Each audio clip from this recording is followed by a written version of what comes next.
Good evening, good afternoon, or good morning, depending on where you're tuning in. Welcome to another edition of Crime Time with DutyRon and Ed Wallace.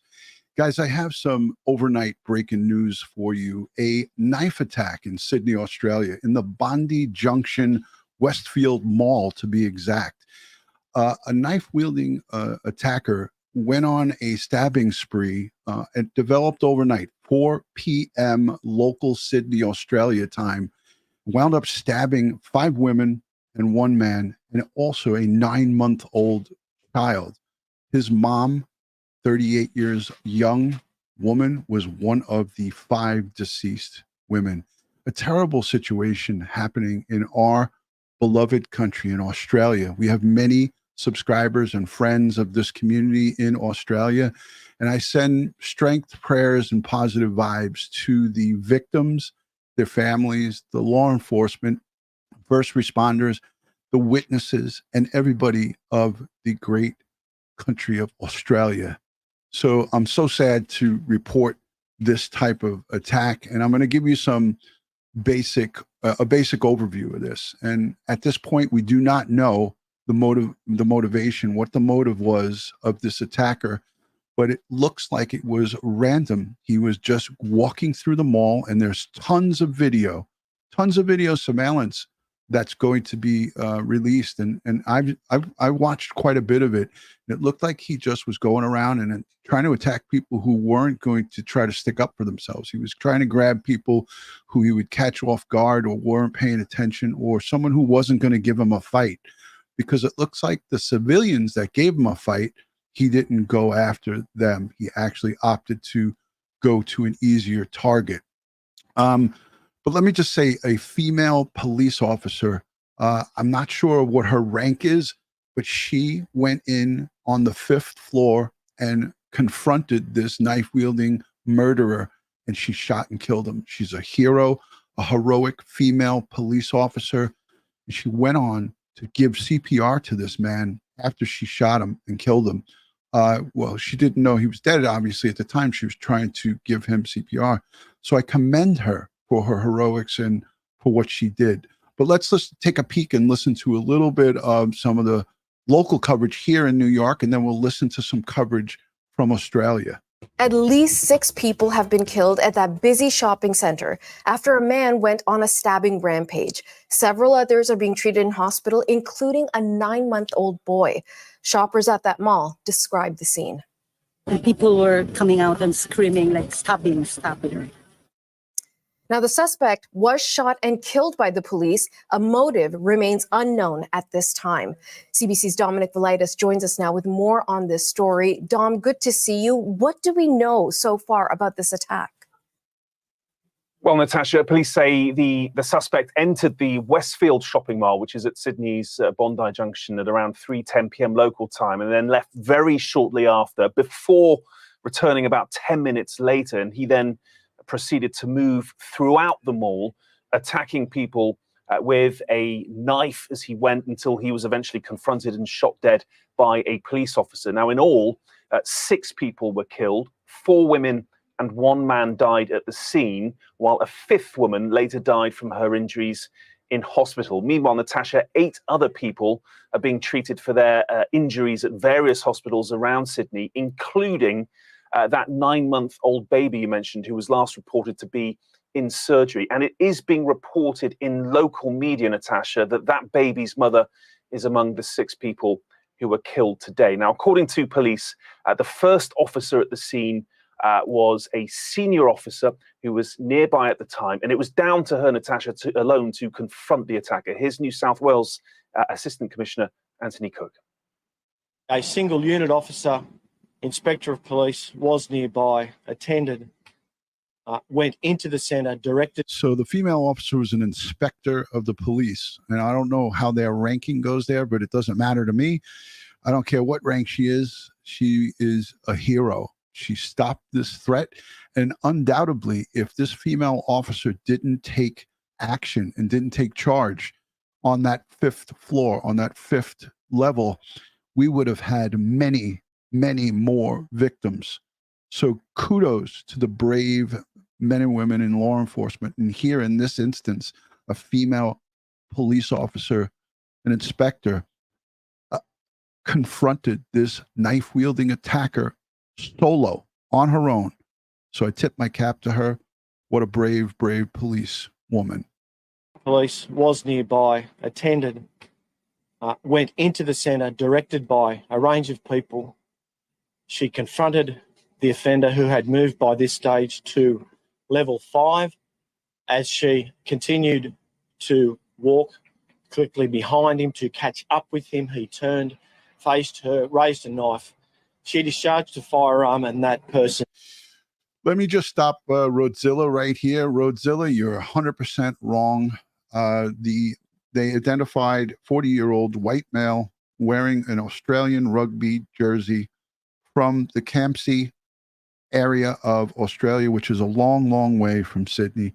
So again, comments like this spread false information, and I'm here to tell you that this comment is bogus. Again, a white male, known to police. The police have identified him, haven't released his identity at this time, but he is a white male. Is now deceased.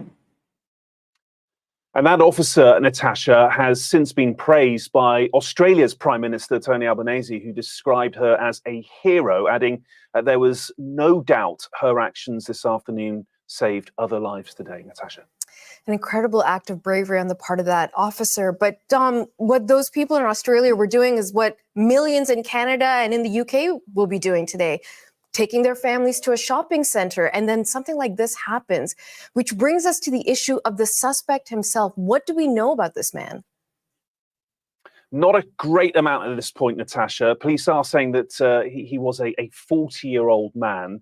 And they're also saying that they're waiting for formal identification to take place. And if he is who they think he is, then police say they do not believe this attack was linked to terrorism in any way. But there are certainly lots of questions surrounding this terrible incident. One of the big ones, of course, is motive. What drove this individual to carry out such an appalling act? And that question and others will be the focus of a very large police investigation, which is already underway, and one we are told will be ongoing for many, many days. And the good part about shopping malls, this one is a very, very popular shopping mall, Westfield. Westfield Shopping Mall is a tourist attraction and also a local attraction where they have tons and tons of video surveillance cameras, not only in the mall, but also inside each of the stores. So I want to just say, again, prayers, strength, and positive vibes to all of the folks who are affected by this. This is some local coverage from News 7 in Australia. Again, this is going to be, if my moderators could put out a trigger warning, because this is going to show some video that's circulating, and it's legitimate video that's being released by Australian news. It shows the attacker walking through the mall with children and families, and this may be sensitive for some of you guys to watch. So I want to put a disclaimer out there. If you don't want to see this, again, I'm going to play a few clips now that are actually going to show this guy with the knife. It does not show him stabbing anybody.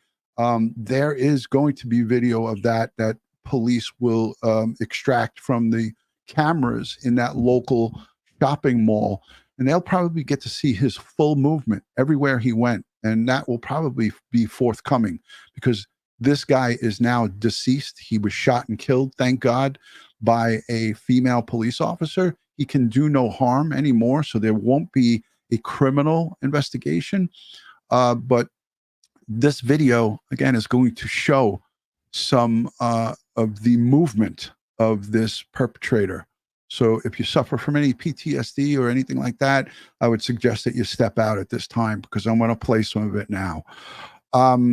So this broke overnight in the early morning hours here in New York in the United States. 8 or 9 hours ago, this event happened, 4 p.m. Saturday, April 13th, 2024 in Australia. It was 4 p.m. their time.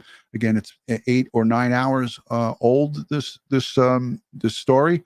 So I wanted to just play this piece for you guys. And here we go. This is inside the shopping mall. And as you can see to the right is where the perpetrator is. You see some children here walking with their family. And this guy, this gentleman right here, confronts the knife-wielding attacker. And he decides that I don't want to fight with this guy. And the knife-wielding attacker goes from here, and then he goes from here, and then takes a turn over here. So this man right here steps up to him and put himself in harm's way, but he actually stabbed at a person here that falls on the floor. So here we go, folks. Let's go back to our reporter, Annie Puller now. Angela, who's just outside the shopping centre. Obviously, as the evening's gone on, the operation has been one to try and get some calm return to that area. The 3,000 or so shoppers and staff members who had to be evacuated, and trying to just get some clarity about what has happened there. So what is the latest there, Annie?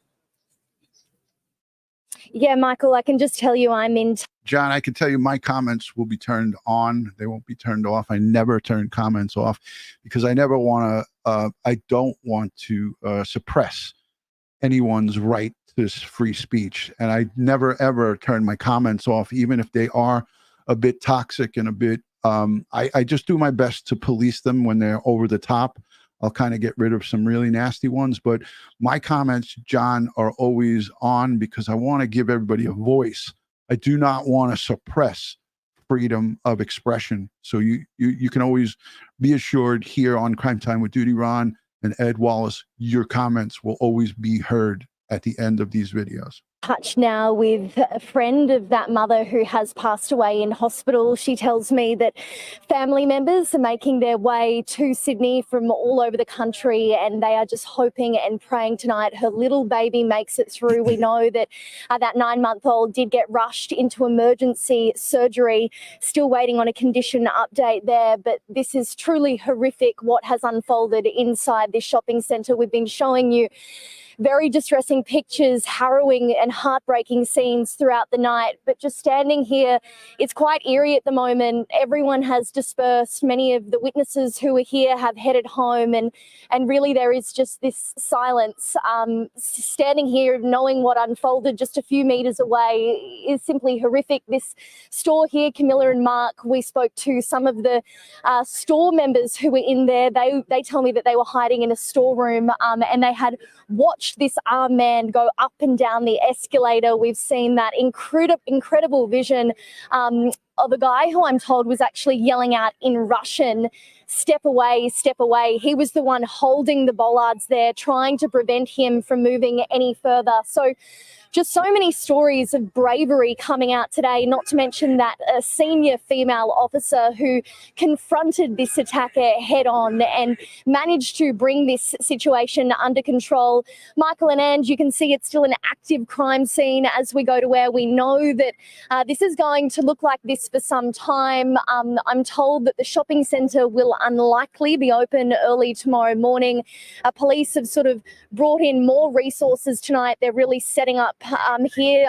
No doubt there'll be a command post as officers inside continue to scour for any evidence. The Raptor squad have now left, but there's still detectives. There's also still a few of those store members who are giving witness statements. Many have told me that they're exhausted, emotionally drained, and really struggling from the scenes that they've seen. I just observed some video earlier.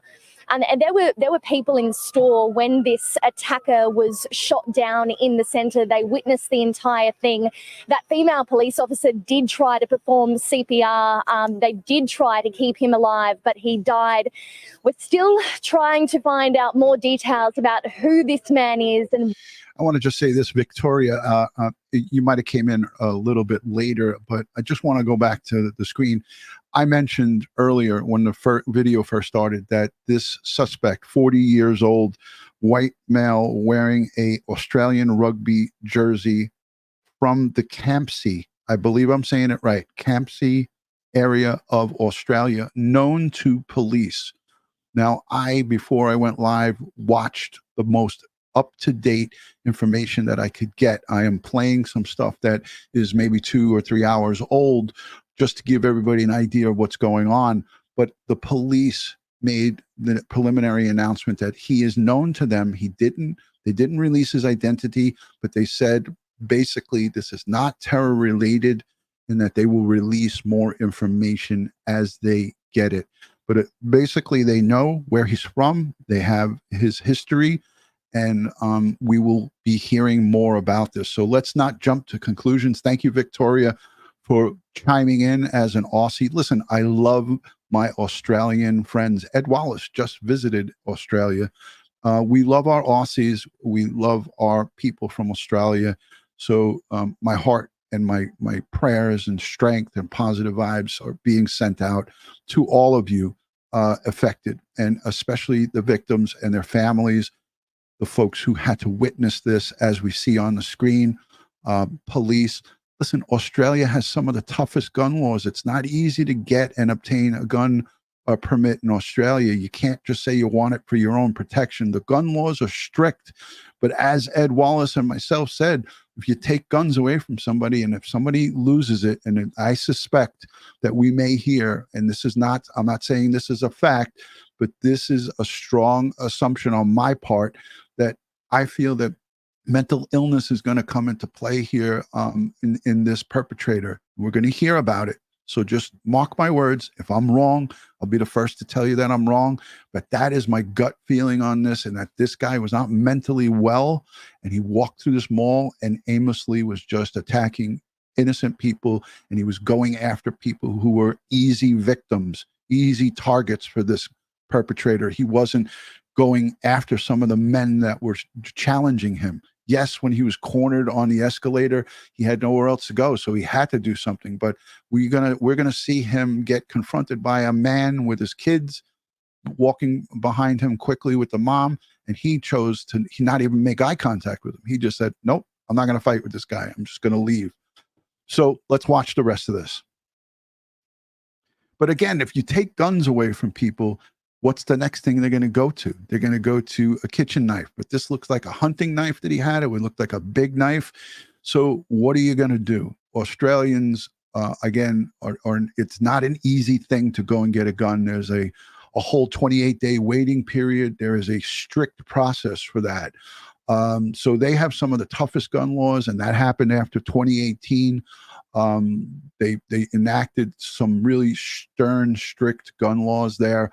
But a knife is much, much more deadly up close than a firearm. A knife attack, somebody could come up on you with a knife and kill you quick. I learned this in the police academy during our tactics. A man with a knife, a person, a woman, man with a knife is very dangerous up close. And Pete Pranzo, Lieutenant Pete Pranzo can tell you that here in the chat. Somebody that is wielding a knife is a very dangerous, it's a dangerous fight. Granted, you have a gun, a gun against the knife, more times the gun's going to win, but the knife can get up on you quicker than when you have to go and draw a gun, punch it out, and then fire at somebody. So if someone's coming at you with a knife and you have a gun and you're not ready, the chances are that person's going to get up on you and stab you, either wherever he gets to you, he or she. So it's dangerous. Knives are very dangerous. And that's what we saw here. Knife attack. Total of 6 people, 5 women, 1 man, and the perpetrator also shot and killed by police. What his motive is, but Michael and Ange, no doubt that will all come out in the coming days.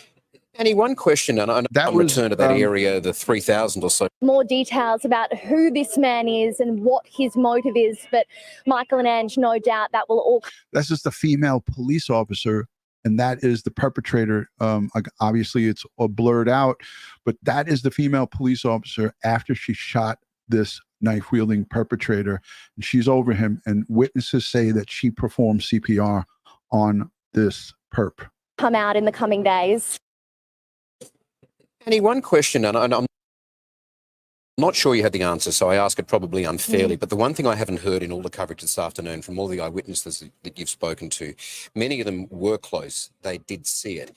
Has anyone reported that this attacker made any statements, any words? Was anything said as he was running through the shopping centre, enacting this carnage in some. Dr. G, I understand DutyRon, but places that have stricter gun laws do not have nearly as many murders in places where guns are easily available. Those statistics are true, and I agree with you on that, Dr. G. But what I'm saying is when you take the firearms away and you have mental illness and somebody who is hell-bent on killing people, which I suspect that this perpetrator right here, let me take my branding off, this perpetrator right here is hell-bent on killing people. This man with the hat confronts him and he decides to not have a fight with him.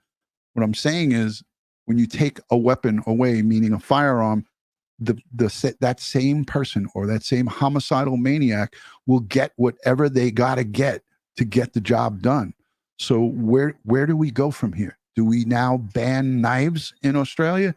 Do we make a worldwide ban on weapons, all weapons? So that means you'd have to take a pencil.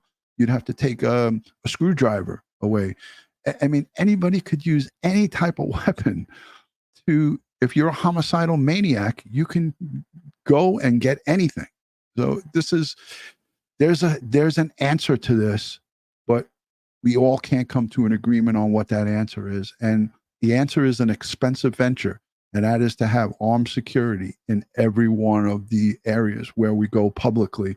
And that is a huge undertaking. It's a huge expense, and it will never happen. So we're going to continue to see more of this. And that's the unfortunate and sad part, is the answer is an expensive one, and nobody wants to take it. You know, nobody wants to take that on. That's a tremendous expense that would come at, just again, that conversation. I've had it many a times with many different people. And, if you have metal detectors at every one of these locations, at malls and open areas where somebody is there to check people from coming in. Look, I can't even go to a baseball game here in New York with a firearm, and I'm a retired police officer. They tell me, don't bring a gun to the baseball game. That's a good thing. And they check me with metal detectors. And you go to a metal detector to get into Citi Field. If that was done at all of these mass gatherings, these mass public gatherings, this guy wouldn't have been able to get in with that knife. But that costs money. It costs money because you need personnel to check everybody. So listen, that's the thing. It's a really tough conversation to have. And I'm open to every type of conversation as it pertains to this. Some of the visual we just saw then, in fact, isn't saying this question. It looks like he did leap towards someone. Did anybody hear him say anything along the way? Let me just see. Hold on a second. So I can't find the comment now, but someone said, I disagree. It turns us into a military state. I understand that.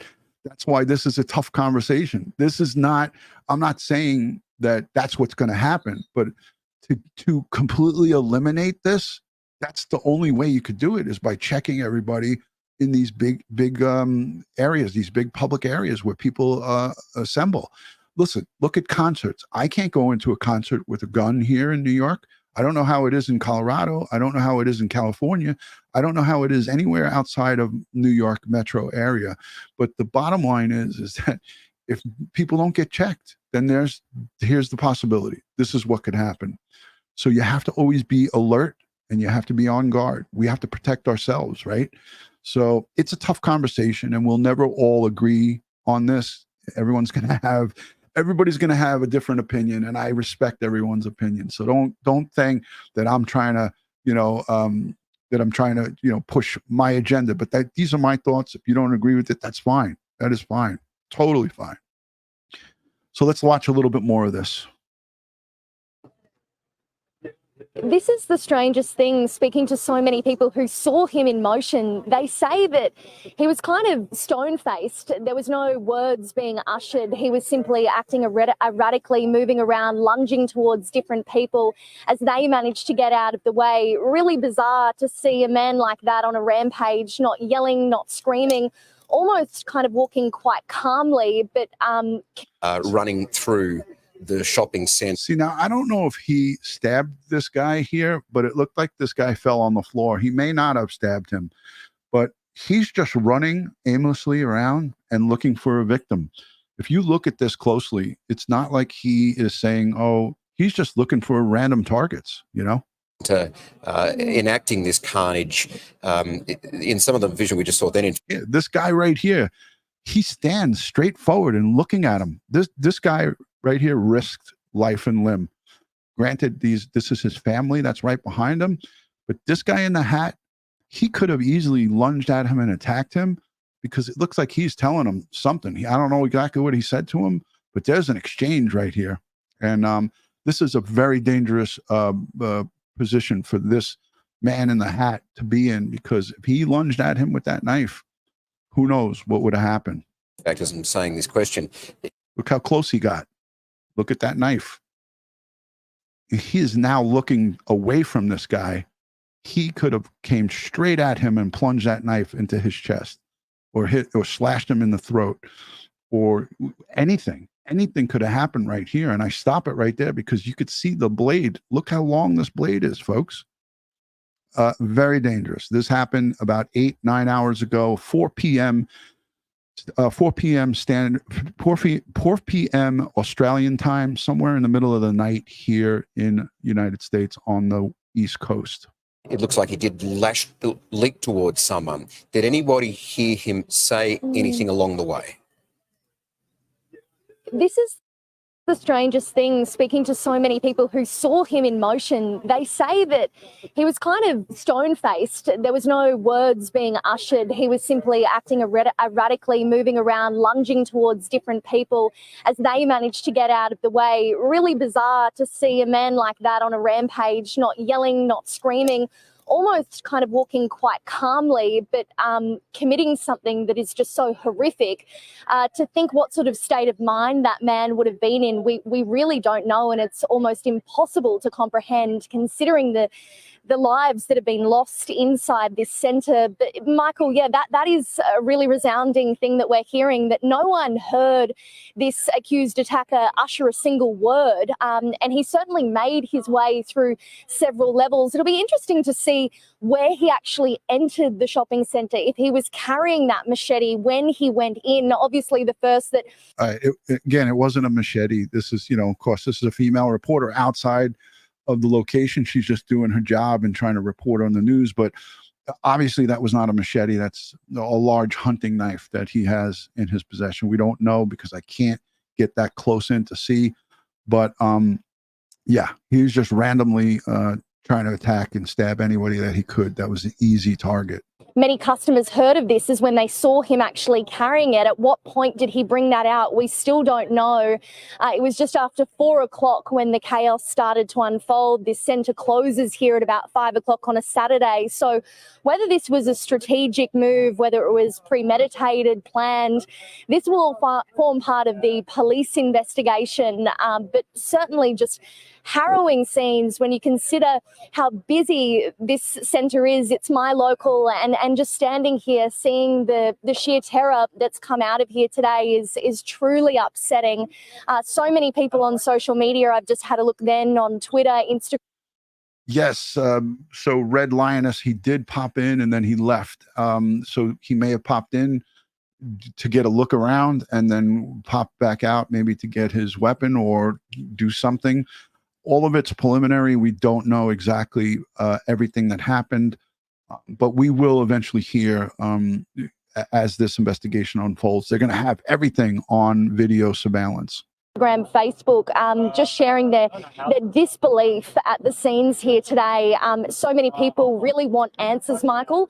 I know we will be hearing from the Commissioner at 8:30, so in about 10 minutes. No doubt police will be working around the clock to establish what the motive was here. Oh, no, we don't have an interview.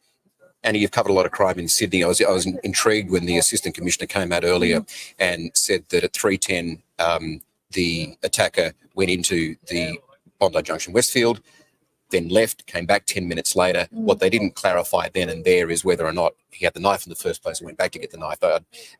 It's a minor point at this stage, but I would imagine in your experience in reporting these, they're being guided at that point with that information by security vision. Some officer would have gone straight to the hub at Westfield and started scanning the cameras, I'd imagine.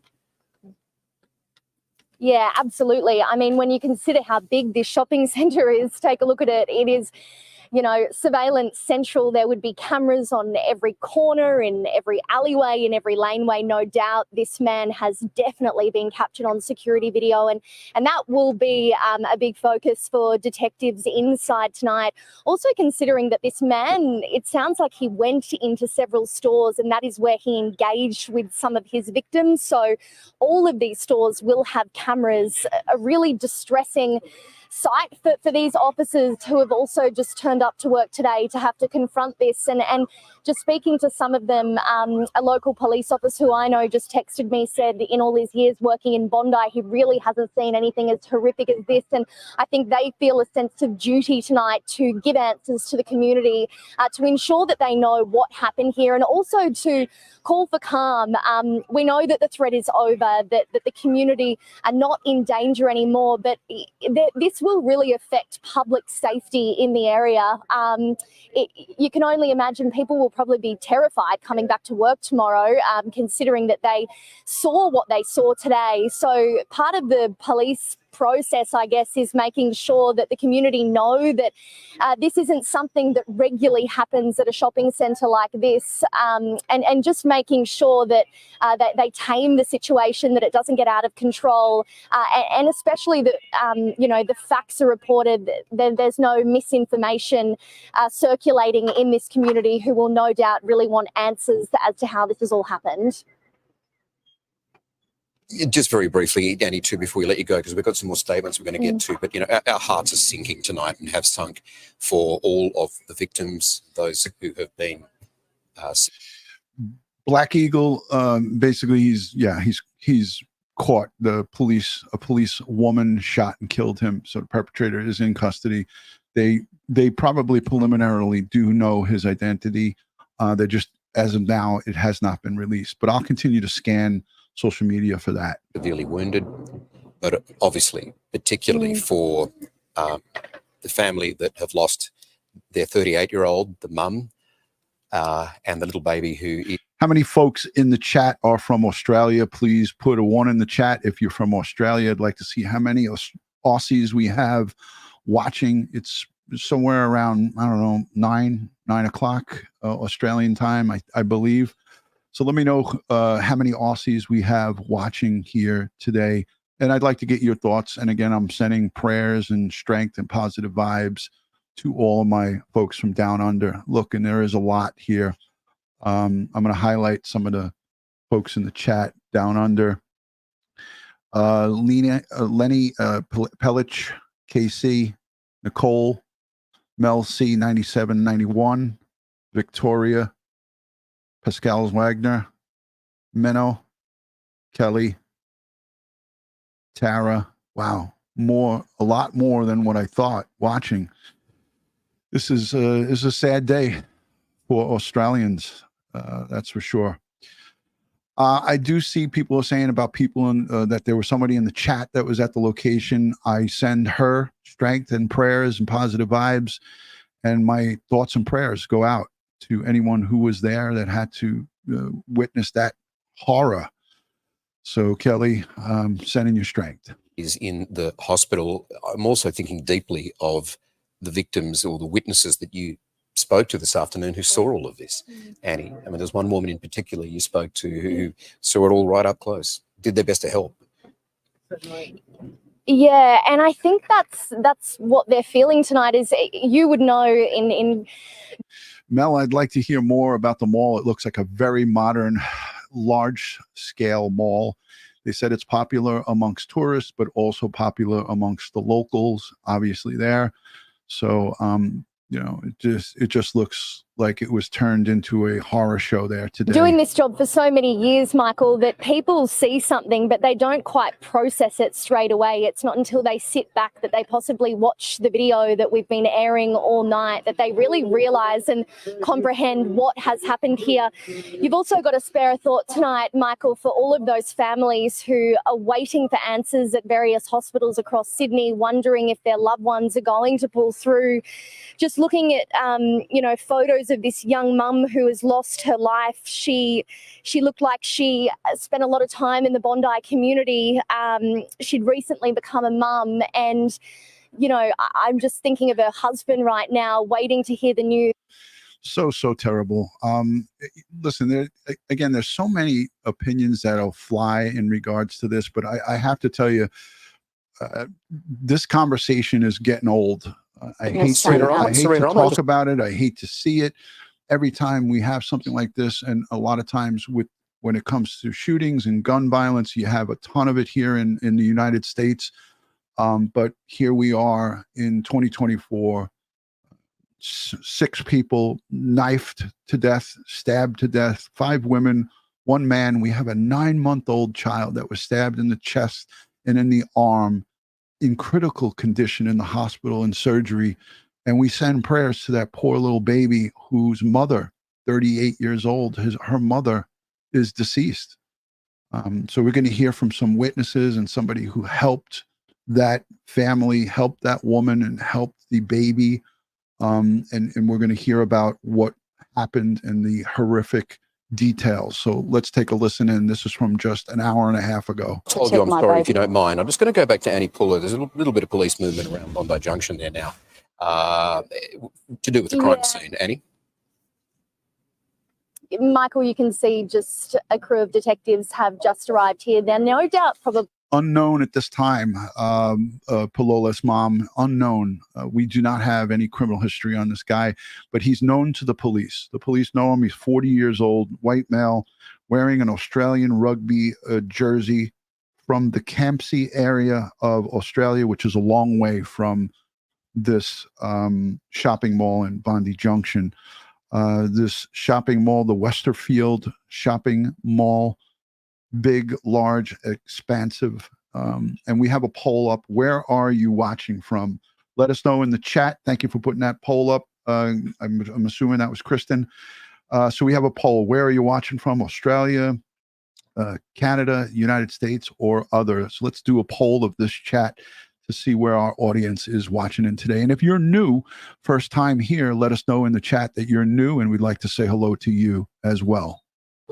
Swapping in with the other crew that have been here since about 4 o'clock this afternoon. This is a really large shopping centre, so there will be a lot of security vision to trawl through and try and figure out the movements of this attacker. We know that police have been inside since about 4 o'clock this afternoon. There are still staff members inside giving police witness statements as we speak, and many who are actually still waiting to get inside to get their personal belongings and their vehicles, which we're hearing that they probably won't be able to get until tomorrow. I think centre management are trying to figure out a way to open sections of the shopping centre, but no doubt this particular area will remain a crime scene for some time. Michael, we are hearing, I've got to say, unconfirmed reports at this stage that the attacker may have been from Campsie, so a very long way from Bondi.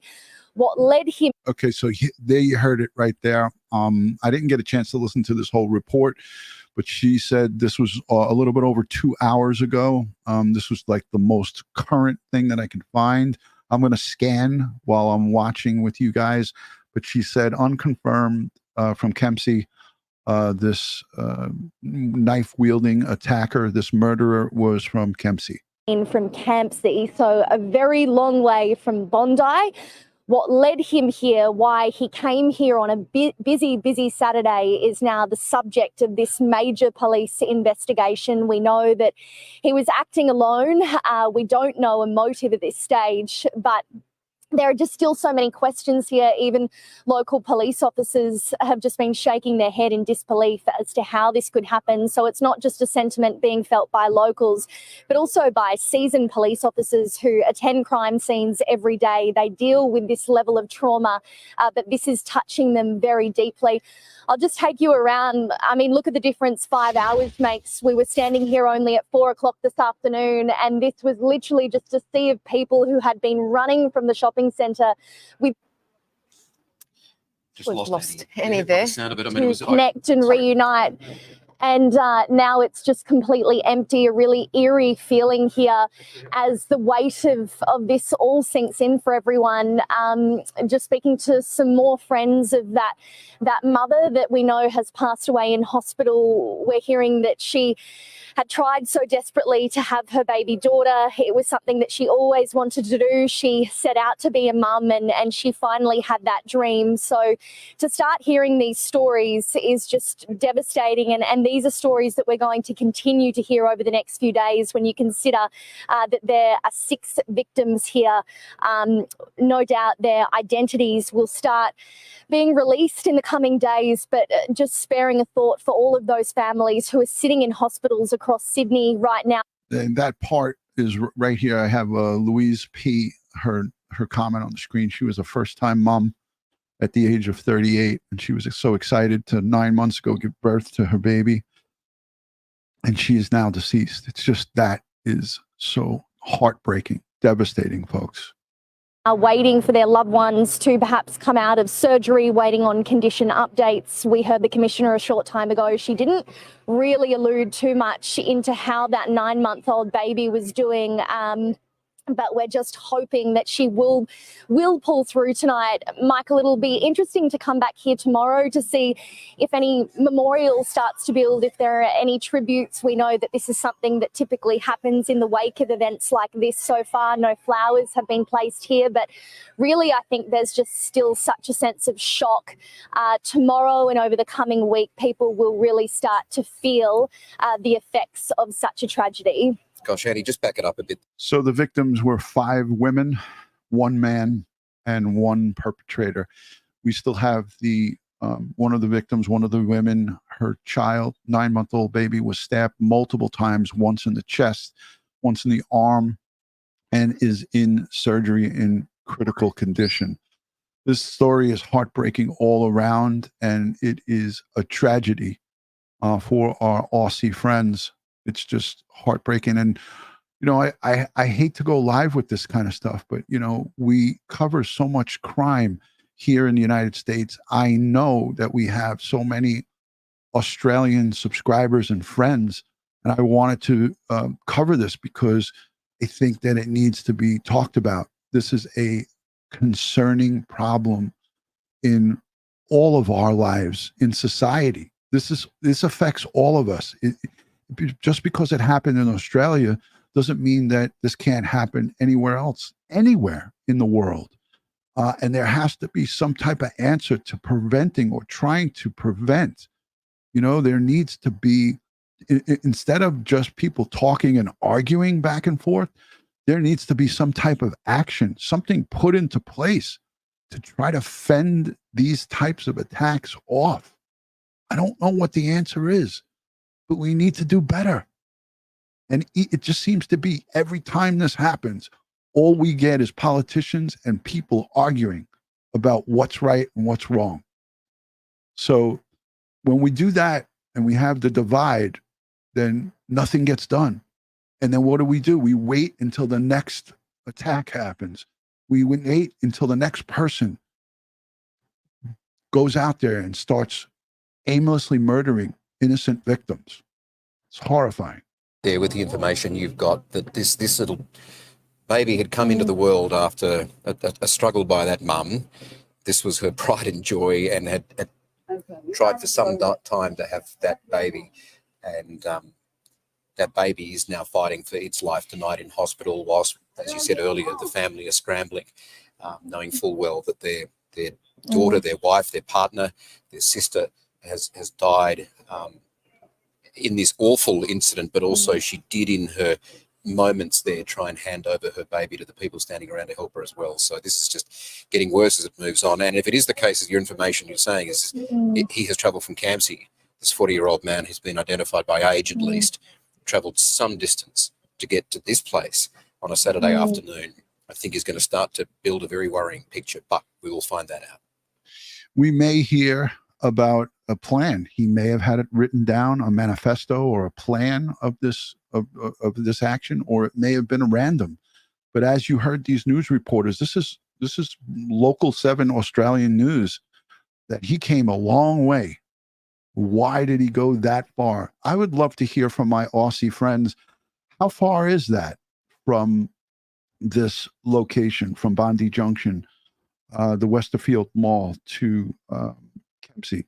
How far is that? How many miles? I know you guys do it in meters, but how many miles is that? Is that a 100-mile drive? Is that 50 miles? Is it 200 miles? Okay, someone's saying 40 miles, a 40-minute drive. I want to open up the chat to anybody from the Australian region, anybody from any of my Aussies that want to come up and maybe talk about this. So I'll open up the chat in about 15 minutes. I'm going to share a link. You guys can come up. You just have to be able to engage your microphone and your audio, your video. I mean, video and audio. I have to see who you are. And, I'd like to just get your thoughts. I mean, I'm not looking for a political argument or a fight here. I'm just looking for you guys to express your thoughts and your feelings at this time. So let's take a listen to this rest of this report. Yeah, I think, Michael, also... So I think we've established it's about 40 miles or a 40-minute drive away. Interesting, being a mother, clearly her motherly instincts just kicked in there in a moment of fear and under pressure. She was injured but had the foresight to hand that baby over to total strangers because clearly she knew that was her only option. Still, in probably a fight of her life, her first thoughts were her little baby girl, and handing that baby over to two strangers who did their best to try and protect her and guard her from any more injuries.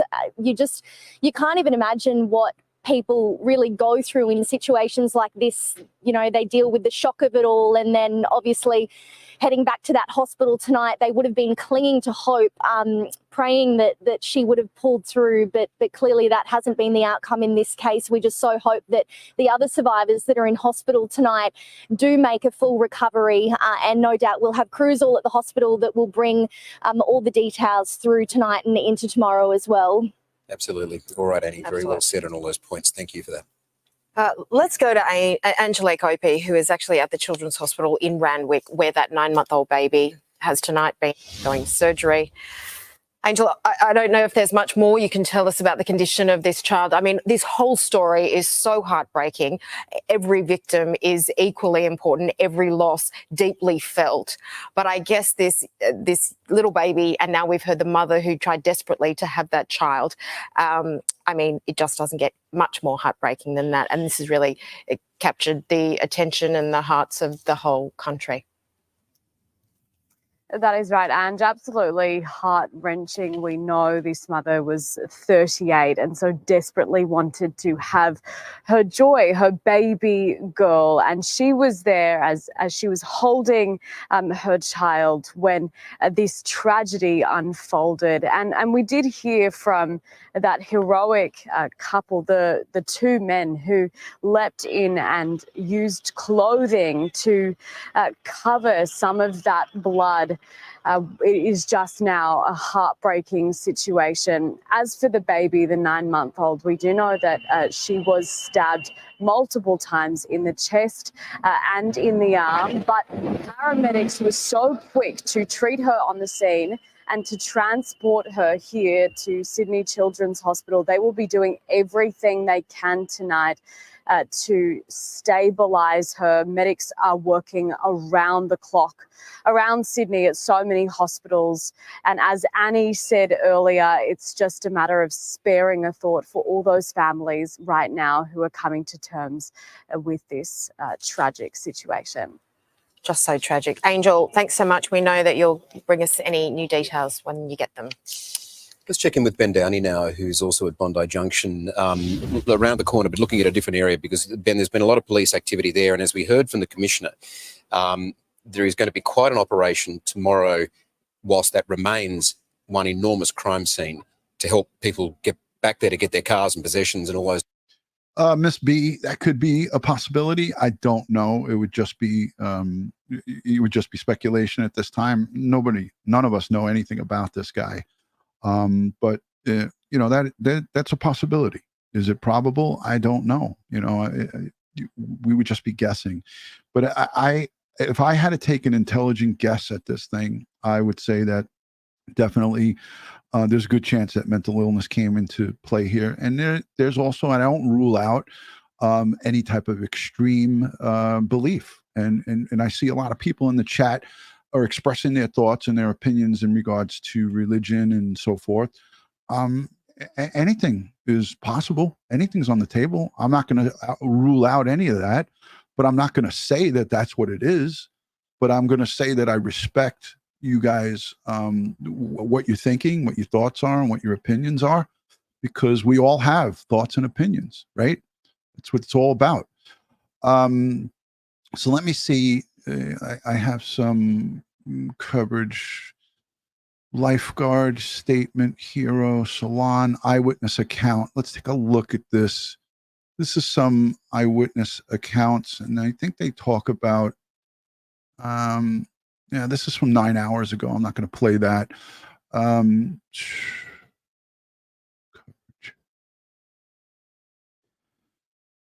Here's a Sky News reporter who gets real emotional talking about the baby, the victims, and the mom, the victim, one of the victims that were killed. That was sad. And I also have coverage from. I know I saved. Hold on a second. I know I saved the one where they're talking to witnesses who actually helped with the baby. Let me just see if I can find that. Hold on. I think it's right here.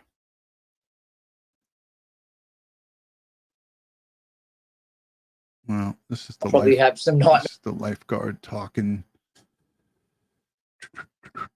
Let's just listen to this while I try to find that. This is let's check back in with salon Julia owner Bradley, who is on the ground for us at Bondi Junction. Julia, any updates where you are? Well, Holly, I've now just spoken a moment ago to Leanne. She owns a salon just right here outside the Westfields. Leanne, what did you see and hear this afternoon? So basically it was 3:30 and we were obviously nearly finishing up for the day. And we had like 5 or 6 clients in the salon. We've seen loads of people run past, like I mean thousands of people run past really fast with this like shock on their face and screaming and shouting. It was horrific. Then we obviously opened the door and people were saying people are shot, people are being stabbed. And we were like, what? And then the next minute we had these elderly people come in because obviously they've been inside Westfield and they have seen like people being stabbed. And these women are like 70, 80 years of age. We had to bring them in, sit them down, give them a glass of water and calm them down. But one of the most horrific things is one of my clients works in Myers. She's been one of my ladies for like 7 years. And I want to just say this, Miss B, I'm going to stop it there because I appreciate your input. My take initially was that he was looking for easy targets, and you know, he might have got to more women than he could men, because it seemed like in the footage that I've been watching, the men were the ones who were trying to fight him off. As we saw the man with the hat stand there in front of him, then we saw some guy on the escalator pushing an object towards him and trying to fend him off. You know, the answers of more women than men could be that he was able to get at them because they were maybe trying to protect their children or trying to, you know, run away or not paying attention and so forth. We don't know. Anything's possible. But thank you for your comments and thank you for your expertise.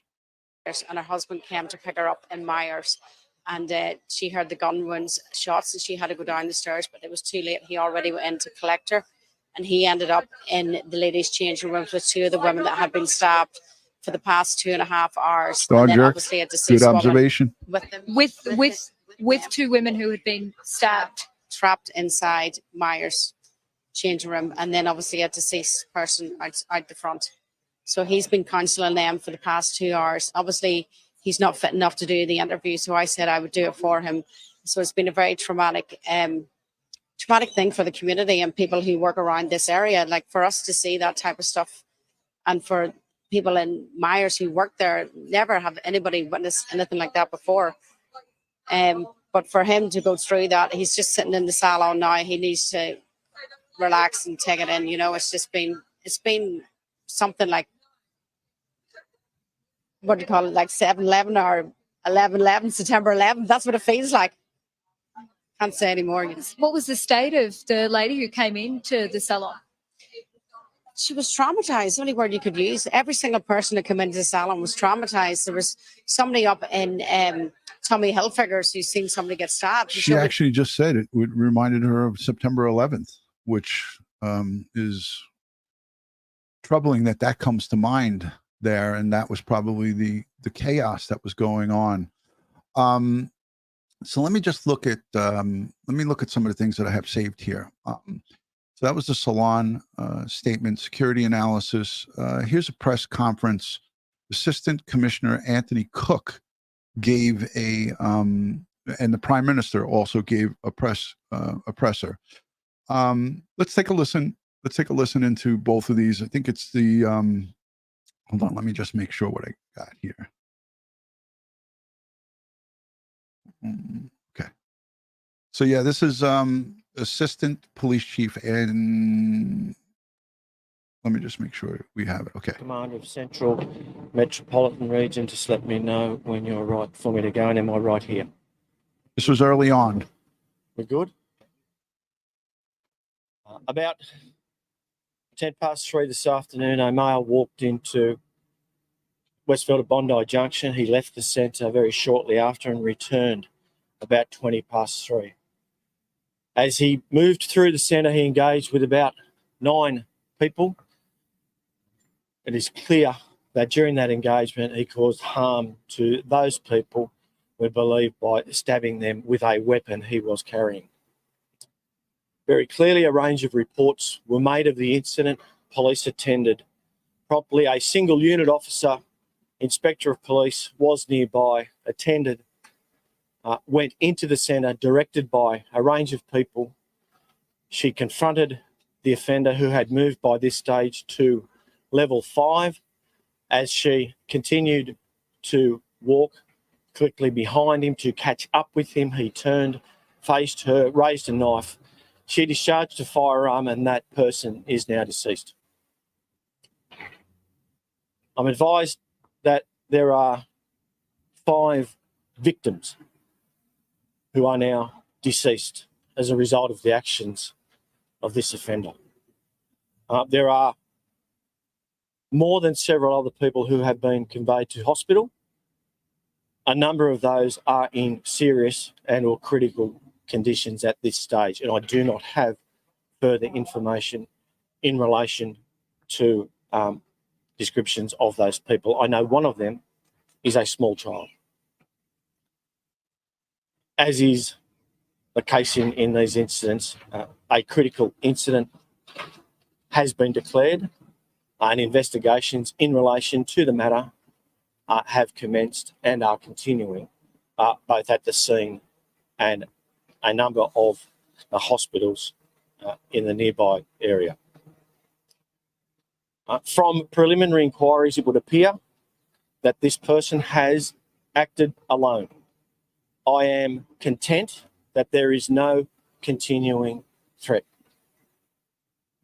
Police, as I've said, have commenced investigations into the matter, which will continue through the evening. As I have said, I do not have details of victims who have been killed by this individual, nor those who have been conveyed to hospital for treatment. So I cannot provide you further information in relation to them, only to say that very clearly our hearts go out to all of them.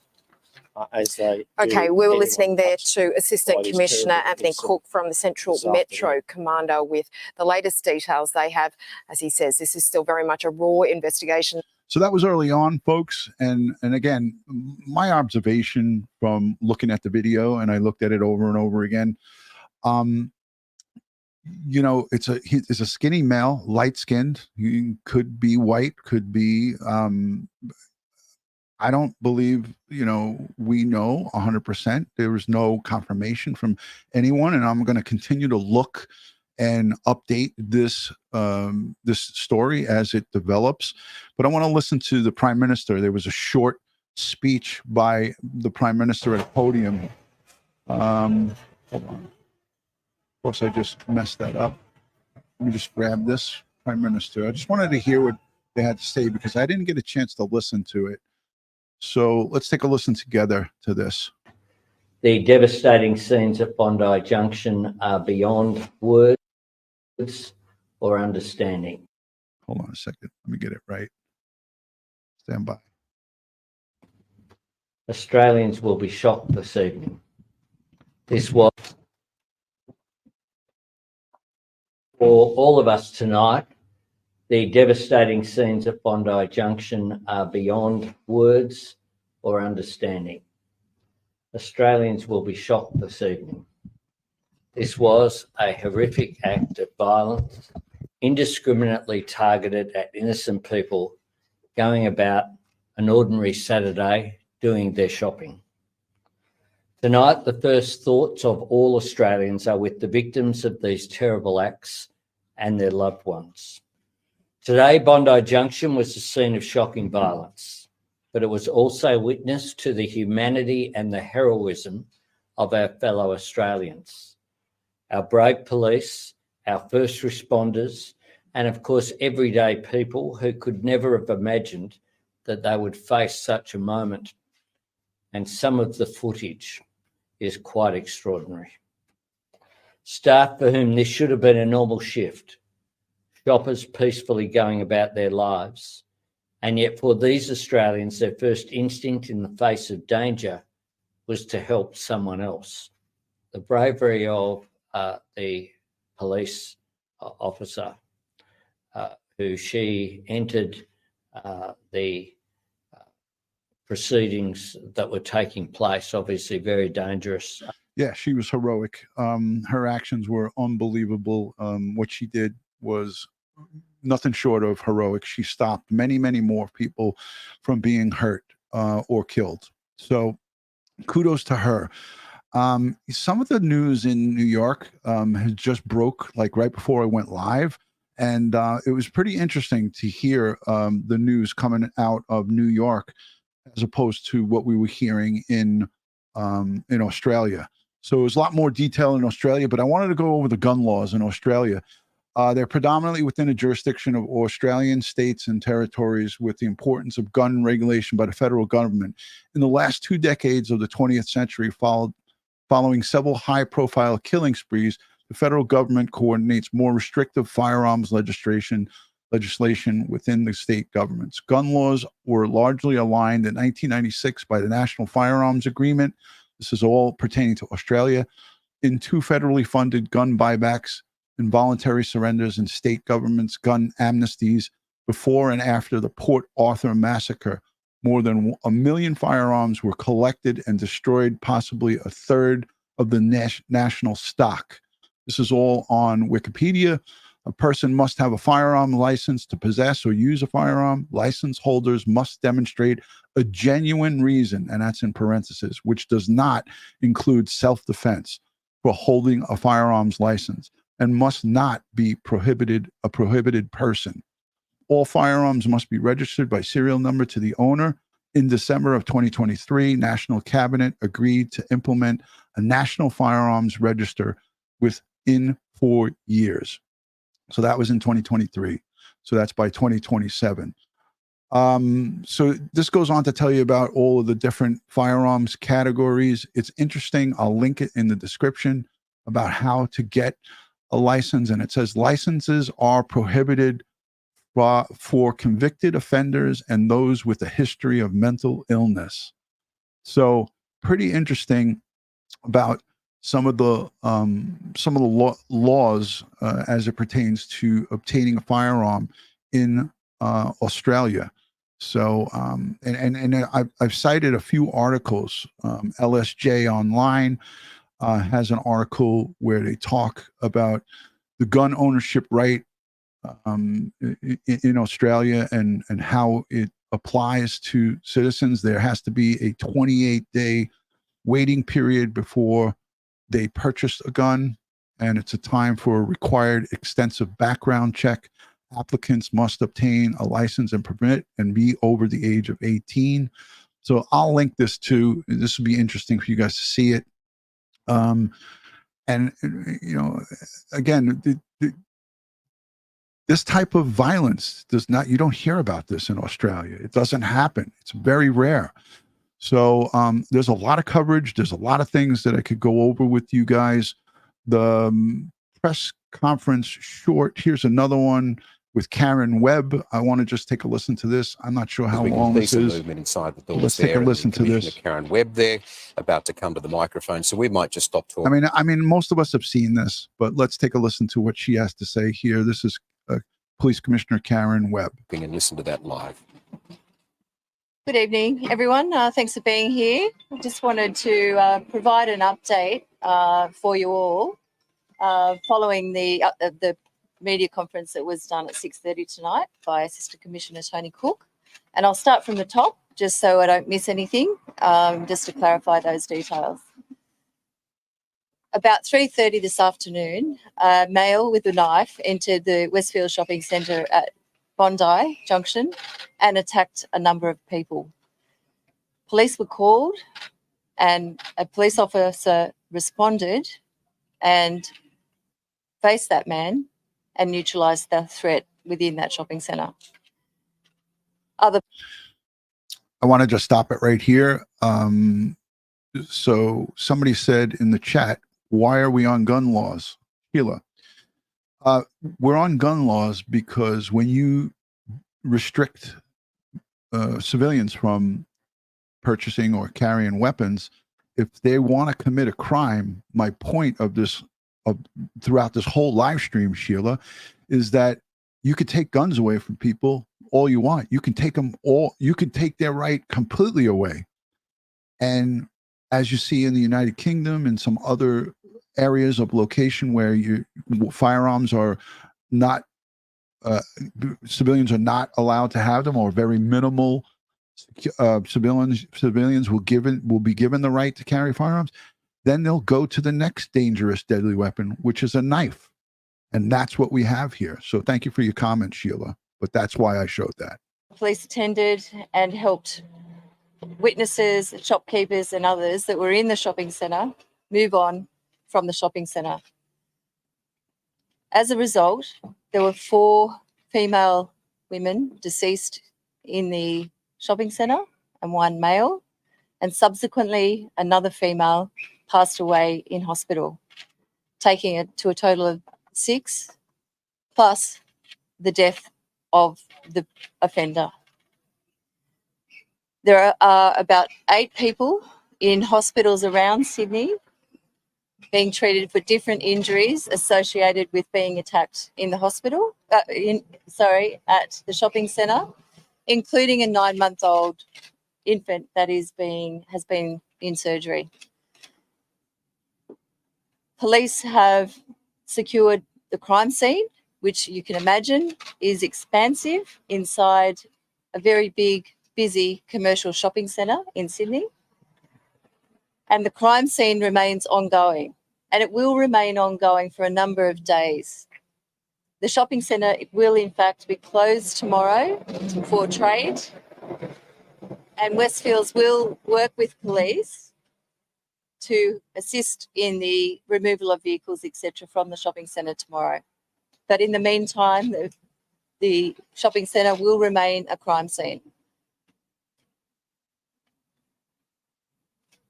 Later this evening, we became aware of who we believe the offender is, and we believe that he is a 40-year-old man. However, we are waiting to formally identify him. So yeah, here it seems like the police are being very cautious about releasing this person's identity. They say it's 40-year-old male. I know this is older, but even now, I just searched the internet to try to see if there was any official from the police released. Like there's been unofficial releasing of this perpetrator's name and where he's from and so forth. They've released where he's from, but they're being very cautious about it. They're just saying a male. Little Pill says, DutyRon, if this guy had a gun, how many more people would have died? If he was a good shot, a lot more. But with a knife up close in a crowded mall, he could have killed many, many more. But yes, guns are deadly from a distance. Knives are deadly from up close. And he killed 6 people.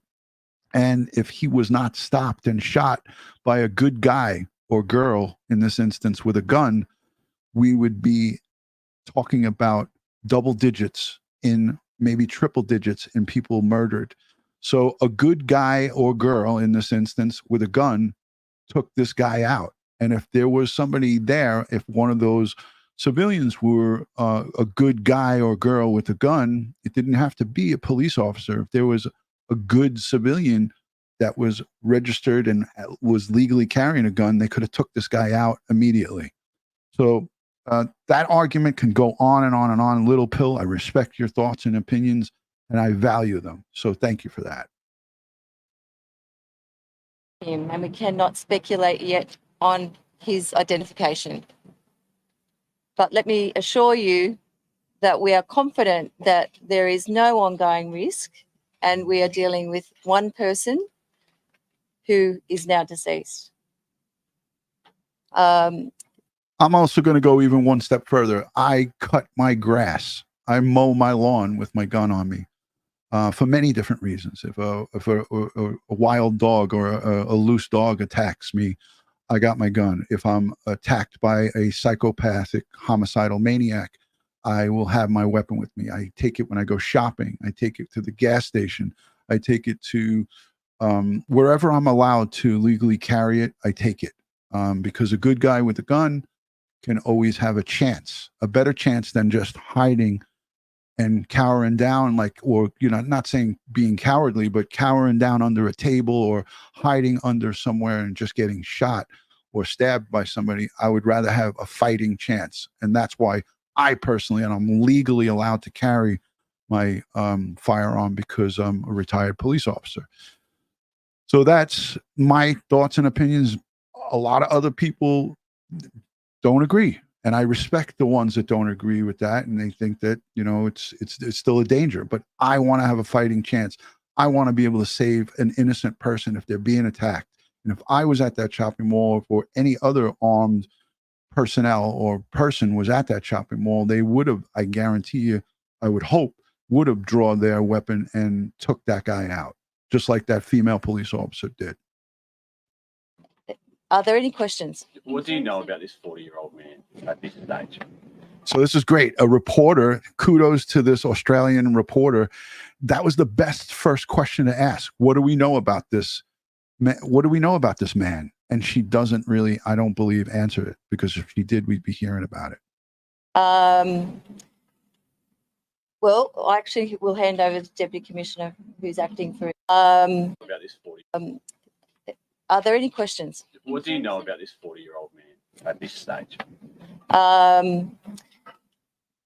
Well, I actually will hand over to Deputy Commissioner who's acting for investigations about, we know a little bit about this person, but as I said, we're waiting to confirm his identification.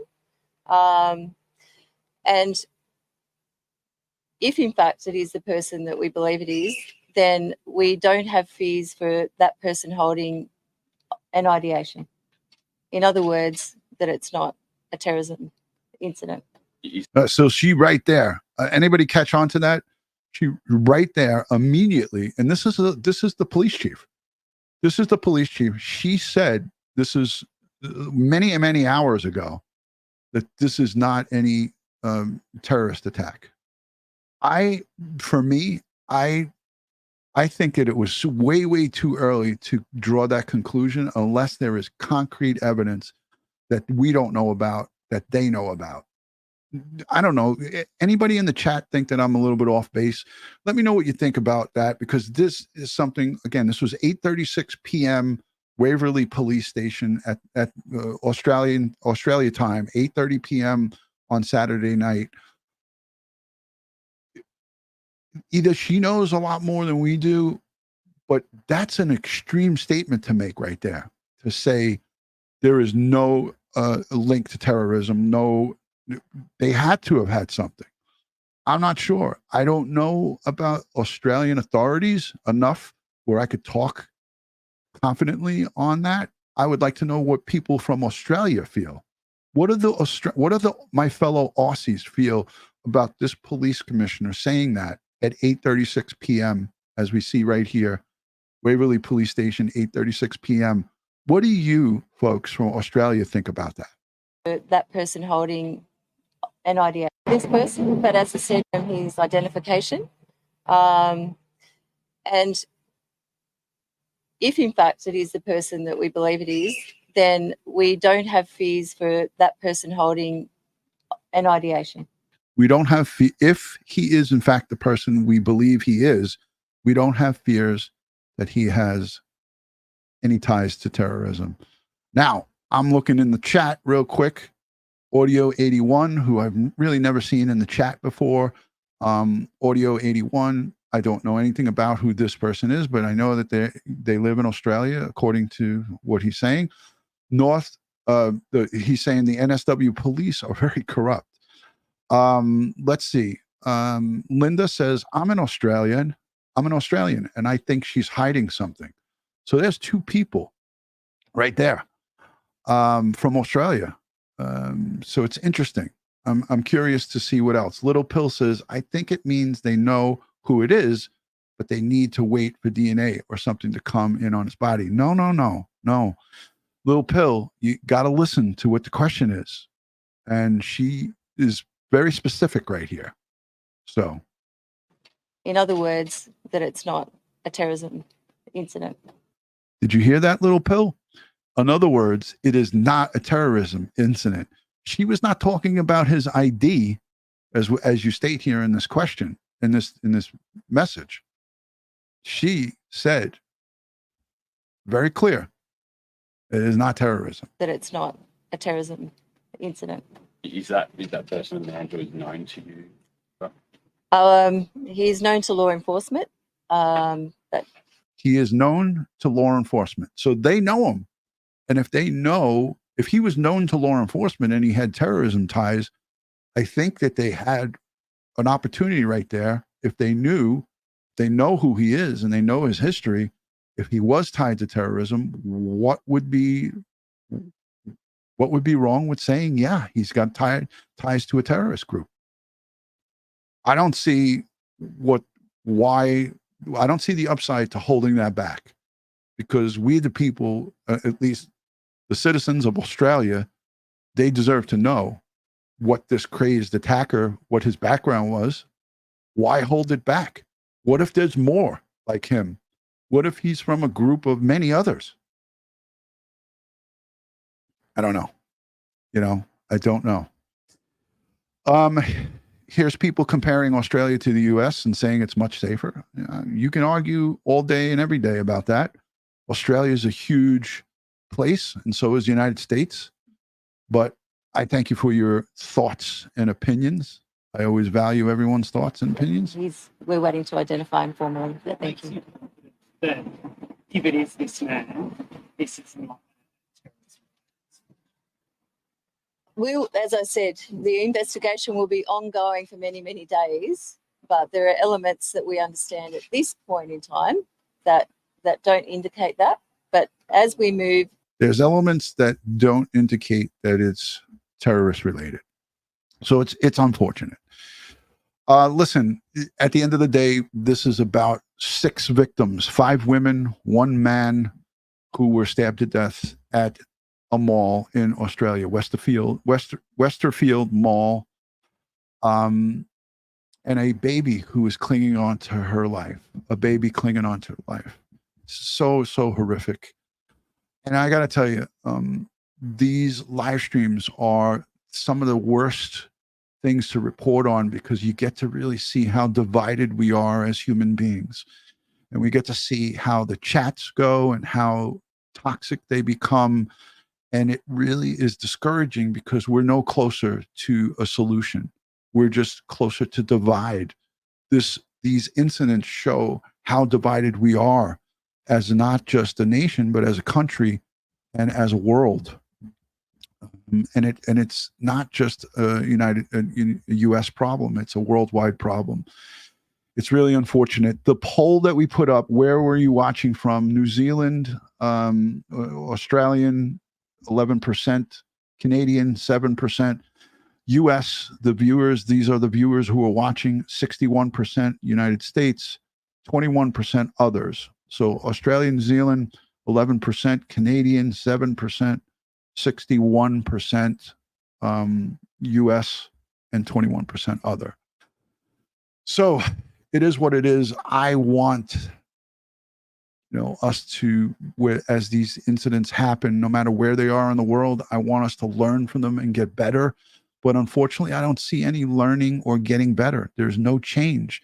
There's just a lot of hoopla and conversation. There's a lot of talk. There's a lot of political conversation. And there's a lot of toxic conversation amongst the people.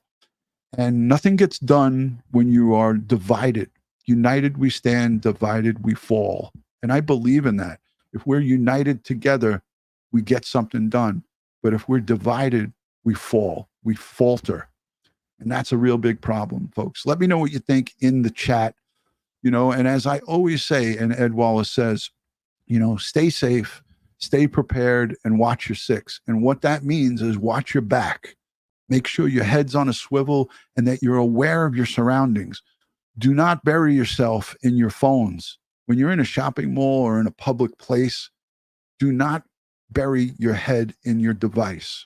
Make sure you know what's happening around you and are paying attention to things that are going on around you, because there's only a matter of seconds sometimes, which could mean that this difference between life and death in a situation like this. So I send strength, prayers, and positive vibes to the people of Australia, the first responders, the hospital workers, the witnesses to these horrific crimes that happened here. The individual, the perpetrator, is deceased. He was shot and killed by a heroic female police officer. And I tip my cap to the brave men and women who are out there protecting us all across the world. So thank you to our police across the world, and thank you to everyone who watches. On behalf of Crime Time with DutyRon and Ed Wallace, we send strength, prayers, and positive vibes, and we wish you guys a good weekend. Talk with you soon. Peace and love from Crime Time with DutyRon.